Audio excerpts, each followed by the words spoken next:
Welcome back to the Wealthy Lawyer Squad podcast. I'm so excited to be sitting down here with you today. I have had a wild day so far, networking, handling client meetings, and doing some internal just planning for our firm. I met with a really cool business development coach earlier just to talk about different ways that they can bring value adds to our clients and other fun things that are going on. And we also, just on a personal note, I'm so excited. We're planning a cruise to Alaska soon with our family in September. So just getting really excited for that and all the wonderful things that summer has to bring.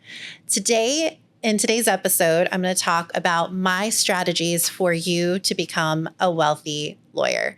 So one of my favorite topics, as you might have figured out, is money. And something that I've noticed in the law over 12 years now at this point as an attorney, and then 4 years really before that in law school in my LLM, is the way that lawyers talk about money and approach money. I was at an event recently, a networking event for attorneys here in South Florida, and we were talking about money. That was the topic of the lunch. And in one of the books that we read as a group, there was a stat that really, really astounded me. Only about 8 to 10% of attorneys are lawyers. I'm going to say that again. Only about 8 to 10% of attorneys are millionaires. Only about 8 to 10% of lawyers are millionaires. When I heard that, I'm like, there's no way that that can be true. How is that possible when we can be such high earners? And so I started doing some digging into this, and that's why I really wanted to talk today to you about the strategies to become a wealthy lawyer, because I do think that it is way less complicated than we truly make it.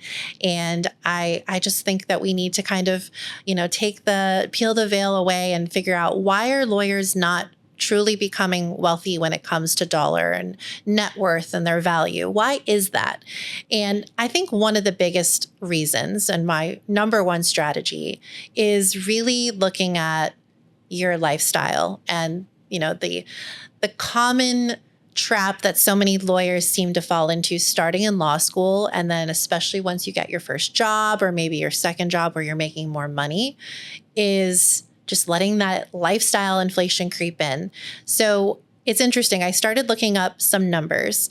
The median annual pay of a lawyer in the US is about $130,000, give or take, depending on where you are in the country. And the average debt for law school alone is about $180,000. So, okay, starting out of the gate, if you come out with the average amount of student debt and you're at the average salary, then unless you had assets before you went into law school or that you accrued during law school, you're already starting at a negative net worth. But that's just at the beginning. The more that you grow in your career, you can obviously start to earn more. And that's going to be strategy number 2. But just making sure that, okay, yes, in the beginning, maybe you're not making that much or you don't have that much of a net worth. But as your income grows throughout your career, what happens to most attorneys, and I think why only 8 to 10% of attorneys are millionaires, is that they start to earn more money and they just instinctively start to spend more money. I think particularly in our industry, for one reason or another, it seems to be very much keeping up with the Joneses. And I'm not saying that doesn't happen in other industries, but I think in particular, and I noticed this especially when I went into the big law firm, everyone needs to have the nicest car and everyone needs to be buying a bigger house and this and that and taking really expensive trips and maybe just not even being mindful of what they're spending and how they're spending, or, how their taxes are being treated or their investments. They're just not paying attention to those things because they're busy being a lawyer and building their career. But it's such a fatal mistake not to pay attention to your money. So my number one strategy to becoming a wealthy lawyer is just to make sure that you're not letting your lifestyle completely result in you having no money set aside, no net worth, no investments. Don't fall into that trap that I have seen so many lawyers fall into.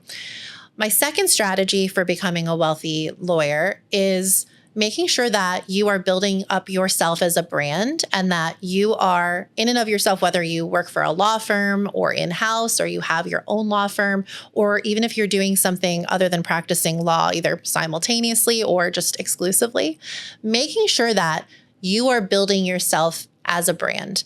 And there's many ways to do that. Obviously pinpointing what your values are as a professional and on a personal level, your area of practice or areas of practice, the type of clients that you're targeting, the things that you're passionate about, your different designations, your social media, and starting in law school to really create a brand around yourself and to really start to see the value in, especially as you grow in your career, seeing the value in what you're providing to clients and to the firms that you work for or to your own firm, and really leveraging that value.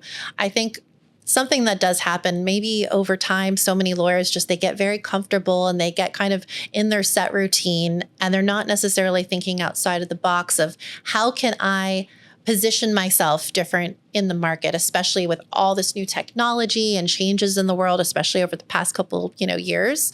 How can I position myself to really harness the skills that I'm developing and the practice areas that I'm operating in and truly create a brand around myself? In our law firm, Flourish Law Group, that's something that we are really trying to do as we bring estate planning to our community. We're trying to package it and brand it in a way that shows what we do, shows our value to the clients, and makes it fun and makes them very clear exactly who we serve and what we do and what our values are as attorneys and as a law firm. I just want to hop in really quick and let everyone know that I'm so excited to be launching my first cohort of the Lawyer Success Blueprint July 12th. This is going to be my new coaching program for new lawyers. This is typically people who are 1 to 10 years out of law school who are ready to find success and the tools and strategies to create their ultimate legal career and to really find success and ease in their law careers. It's starting July 12th, but don't forget to sign up early by June 30th to get the early bird special. Get $750 off this incredible coaching program and community with the code Wealthy Lawyer. I can't wait to see you in there. So I think that's also really, really important. My third strategy is aligning yourself with people who know more than you do about certain topics or who are where you want to be. So definitely aligning yourself with people in the finance space, whether it's a financial advisor or some other person who really knows the financial side of things. This might be hiring them. There's so many advisors who are willing to work with you early in your career for a flat fee, just to make sure that you're getting off on the right track. I asked my law partner earlier during this episode, what would you mention? And she said, just simply saving for retirement. Like, that's not necessarily sexy by any means, but so many people overlook that, especially if that lifestyle inflation creeps in, especially if you have a law firm that matches or a company that matches for a 401k, for example, making sure that you're being intentional about that from day one. So you don't wake up and all of a sudden you're 50 years old and you're like, I guess it's time to start planning for my retirement now. And I mean, there's also, sexier sides of that too. And, real estate investing and getting more involved in the stock market, other streams of income that I've talked about in prior episodes. For example, I own real estate and I would like to continue to buy more real estate. I coach law students and I have a law firm. I'm also interested in teaching at a law school. So making sure that I have multiple streams of income is very important and a high priority for myself to be a wealthy lawyer. That is my version of a wealthy lawyer when it comes to money. There's wealth, of course, with other things like health and things like that. But today we're specifically talking about the money side of things. So really making sure that you're paying attention to those things out of the gate and you're having conversations with people who want to talk about money in a way that you can learn from them and also be inspired by them. So like financial advisors, also having a good CPA on your team early on is really important, and making sure that your team all talks to one another, your advisor and your CPA. Making sure that as you move into your law career, maybe you'll focus on personal injury or criminal defense or tax. Making sure that you are aligning yourselves with other attorneys who do either similar things that you do or different, so you can make sure that you can refer them work and potentially get referral fees, and also provide value to your clients, whether you're in a firm or you have your own firm. But not only that, making sure that you understand what they do and that you're having conversations that move you forward in your career and that are positive and success and goal oriented.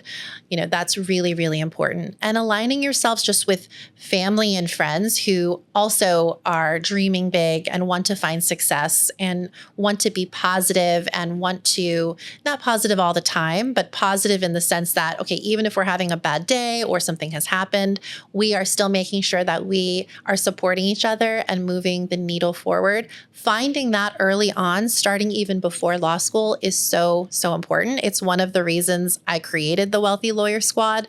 I noticed in law school and as an attorney that there was a lack of community and support amongst ourselves, making sure that we're okay, making sure that we're seen and that we're heard, that we're supported, whether it's starting a new job, referring business, starting a law firm, pivoting, areas of law, making sure that we are supporting each other through the times when maybe our mental health might be suffering, or maybe we feel like we've gotten off track, or we're just struggling with various issues that can come up, imposter syndrome, a lack of confidence, even money struggles. To know that you have people around you who will support you in that is everything. Also, my next strategy for becoming a wealthy lawyer is knowing what others are making and what your earning potential is. Knowing out of the gate how many people actually go into big law. It's not that many, 18 to 20% maybe. And knowing, okay, once I get into big law, if I decide to hold on long enough to become non-equity partner and equity partner, what is my earning potential? What do I have to gain? And what do I have to put in for that? And how do I get there? And knowing what people make. I'm a big fan of sharing what I make, both in my law firm and in my prior, in my big law experience, and being very open and transparent about what I've earned in the past, because I want people to know what they can earn. And I want to hear what other people are making so I can continue to grow and strive, especially now that I've started my law firm. I had Lawyer Britt on a couple episodes ago. Just knowing and hearing the dollar amounts that she's earning inspires and motivates me so much to know that if it's possible for her, it's possible for me and many other people who have gone before us. So just making sure that I am looking to examples of people who are building wealth, and then I'm very knowledgeable about what I bring to the table and what I can earn. And my last strategy is, I feel like in the law, it's very common to just focus on being an attorney and almost like there's only one way to be successful. But as I worked many, many years in trusts and estates and continue to work, I've noticed that people who have significant sums of money don't just have one stream of income. They don't just have a job. Oftentimes they don't have a job. They're usually a business owner, and they don't just have one stream of income. They have, maybe business or multiple businesses. They have real estate. They're learning how to leverage other new forms of money like affiliate marketing and things like that. Even the wealthier clients, I've seen this. They're investing in the market. They're making sure that they have a team, and I'm sure even if you're just starting out, it is absolutely possible to do this. They obviously have a more advanced team, but they have a team to make sure that their, their taxes are being as efficient as possible, like things like tax harvesting or things with your IRA, like backdoor Roth IRAs, just knowing what those things are and having those kinds of conversations and knowing what else is out there, whether it's referral fees in your current job or bringing on new clients and talking to the firm about ways that you can get compensated, understanding your bonus structure.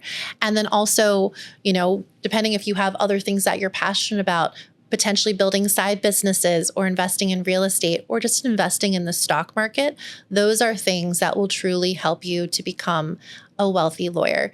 The biggest thing for me and the biggest takeaway that I want you to bring from this is money and psychology are very, very, very intertwined. I'm so excited for my next episode.